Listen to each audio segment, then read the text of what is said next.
বিশ্বনবীরে বলা হলো এগুলো ছেড়ে দেন, এগুলো ছেড়ে দেন। সুন্দরী নারী দেব, টাকার পাহাড় দেব, ক্ষমতার চেয়ারে বসিয়ে দেব, সব দিব।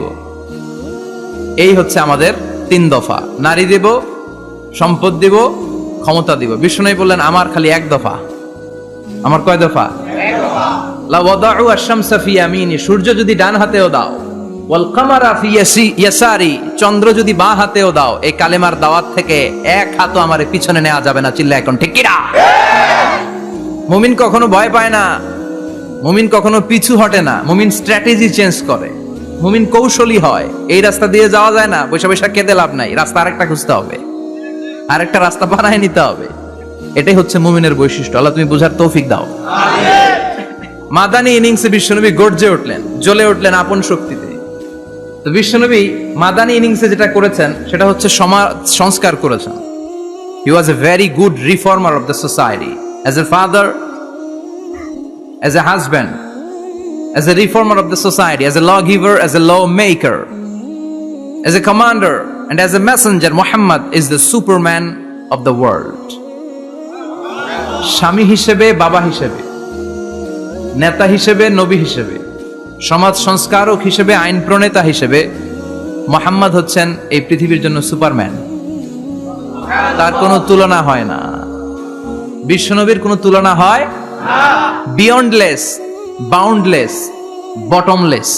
তারা নিয়ে কথা বলতে গেলে সময় ফুরায় যাবে, মাইকের ব্যাটারি শেষ হয়ে যাবে, মাগার কথা শেষ হবে এজন্য ওনার জীবনের ক্ষেত্রে বলা হয় বিয়ন্ডলেস, বাউন্ডলেস, বটমলেস। অসাধারণ ব্যক্তিত্ব, সুপার ক্যালিফ্রাজিলিস্টিক এক্সপিয়ালিডোসাস, অসাধারণ, যার কোনো তুলনা হয় না, এক্সেলেন্ট, আনপ্যারালাল। মাদানী জীবনে উনি সশস্ত্র সংগ্রাম করলেন, সংস্কার করলেন সমাজটাকে, সেনাবাহিনী বানালেন। তখন আর নরম নরম ভাবে খেলে নাই, গরম ভাবে খেলেছে। এটা হচ্ছে ইমানের দাবি। মুমিনরা কৌশলী হয়, যখন যে পরিস্থিতি, ওই পরিস্থিতির সাথে তাদের স্ট্র্যাটেজি তারা পাল্টায়। তো বিশ্বনবীর মাদানী ইনিংসে এই সূরা নাজিল হয়নি, হয়েছে মাক্কি ইনিংসে, মাক্কি সূরা। এই সূরার অনেক ফজিলত, ছোটবেলা থেকেই সূরা ইয়াসিনের অনেক ফজিলতের কথা আমরা শুনেছি না?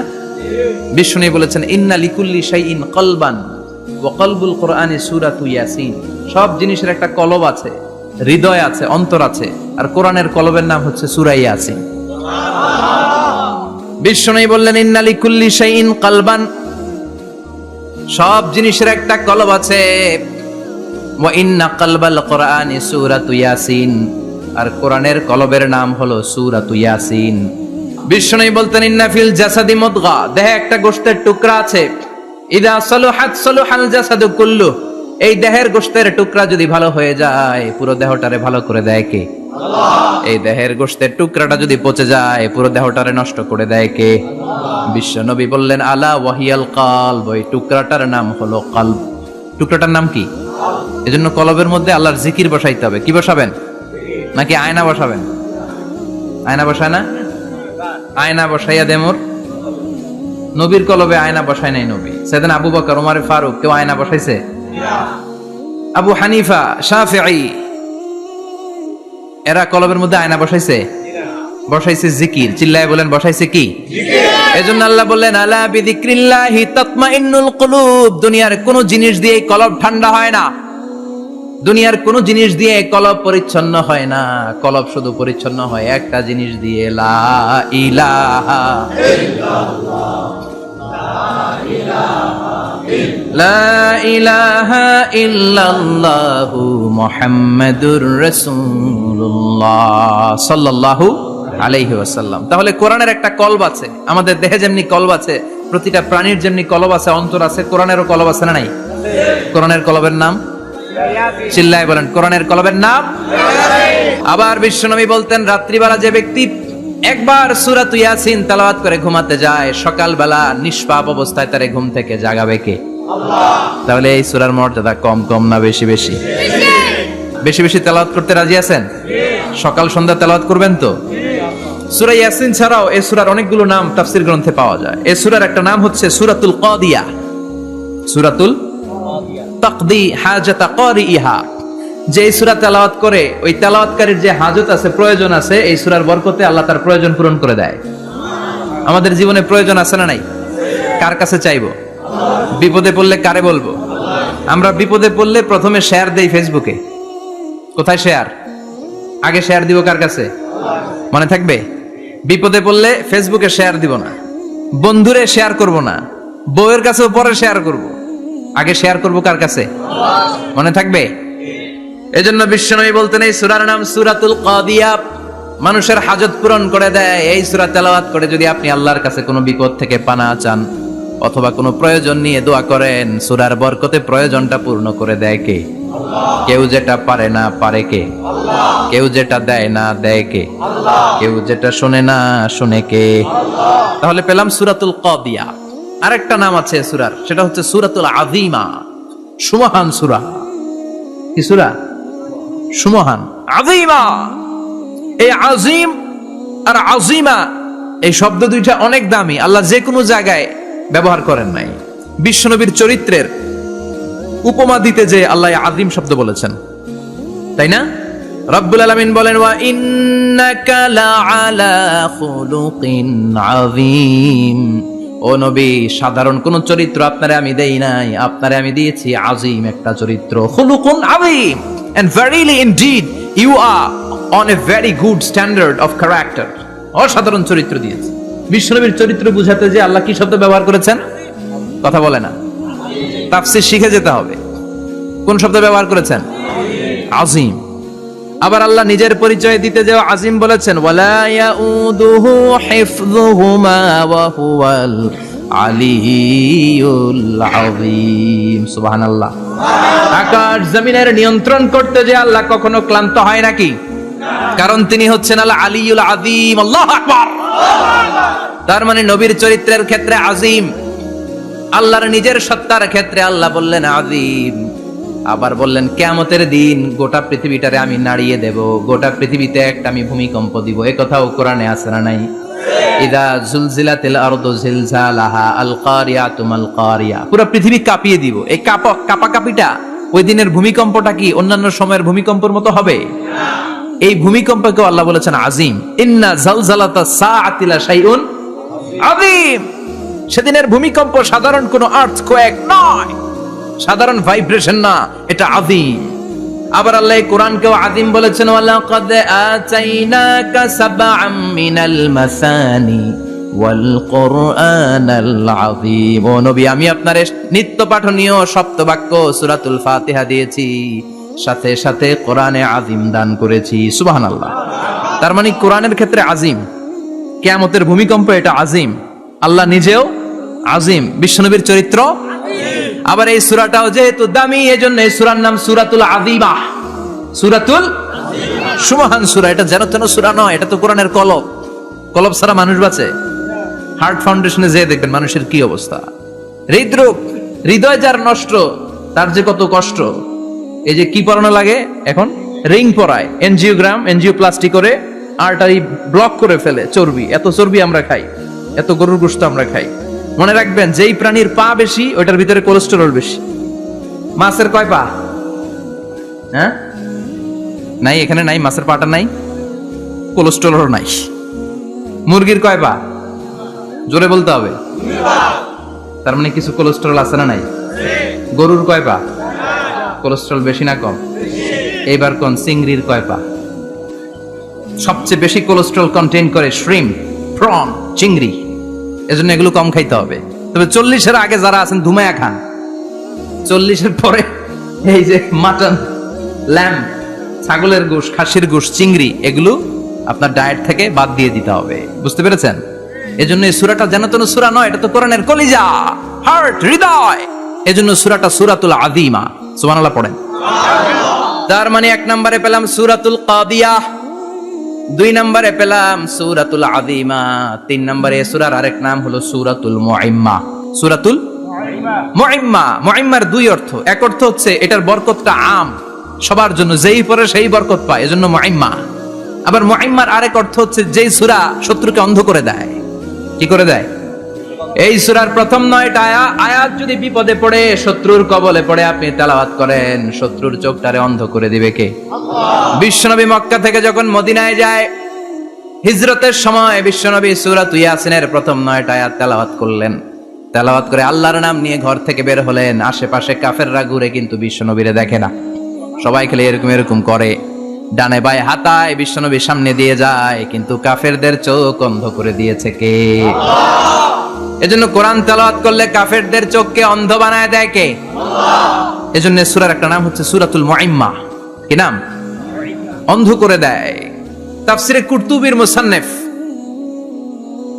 ইমাম আল কুরতুবী, উনাকে জালিম বাদশা বন্দী করেছিল। ওনার তাফসিরে এসেছে উনি শক্তিশালী লোক ছিলেন, জেলখানা ভেঙে বাঁচার জন্য দিয়েছে দৌড়। উনারেও ধরার জন্য জালিম বাদশার সৈনিকেরা ঘোড়া নিয়ে রওনা হয়েছে। উনিও দৌড়ায়, ঘোড়াও পেছন থেকে আসে। ওমিয়া মানুষ কি ঘোড়ার দৌড়ের সাথে পারে? উনি হাঁটতে হাঁটতে হয়রান হয়ে এক বালুর ময়দানে যে ধপাস করে পড়েছে। ওরাও ঘোড়া দিয়ে এসে নেমেছে, কিন্তু আজীব তামাশা, উনি বালুতে ধপাস করে পড়েই সূরাত ইয়াসিনের প্রথম 9 আয়াত তেলাওয়াত করতে শুরু করেছেন। ওরা নিচে নেমে ডানে বায়ে সামনে পিছনে খালি খুঁজে, কিন্তু দেখে না, সামনে কিন্তু বসা। ওদের চোখটার অন্ধ করে দিছে কে? আল্লাহ। বিশ্বাস হয়? এজন্য বিপদে পড়লে সূরাত ইয়াসিনের প্রথম 9 আয়াত পড়তে রাজি আছেন? আল্লাহ তুমি তৌফিক দাও। আর জোরে পড়েন আমিন। এজন্য আল্লাহ চমৎকার ভাবে এই সূরাটা শুরু করে দিলেন। 2টা কাটা অক্ষর দিয়ে আল্লাহ বললেন ইয়াসিন ওয়াল কুরআনিল হাকীম ইন্নাকা লামিনাল মুরসালিন আলা সিরাতিম মুস্তাকিম। পড়েন সুবহানাল্লাহ। ইয়াসিন সূরাটা শুরু করলেন কি দিয়ে? এটা কি কোনো বাক্য? এটা কি কোনো শব্দ? এটা কি অক্ষর? 2টা। প্রথম অক্ষরের নাম, দ্বিতীয়টা আওয়াজ করে বলেন, প্রথম অক্ষরটার নাম, দ্বিতীয়টা। খুব চমৎকার না? বাক্য দিয়ে এই সূরাটা শুরু করে নাই। যেমন ইদা জুলজিলাতিল আরদু জিলজালাহা, এই সূরার প্রথম আয়াত, এটা একটা বাক্য না? ওয়াদ-দুহা ওয়াল-লাইলি ইযা সাজা, বাক্য না? কিন্তু ইয়াসিন এটা কি কোনো বাক্য? এটা কি কোনো শব্দ? না, এটা কাটা 2টা অক্ষর। সুবহানাল্লাহ পড়েন।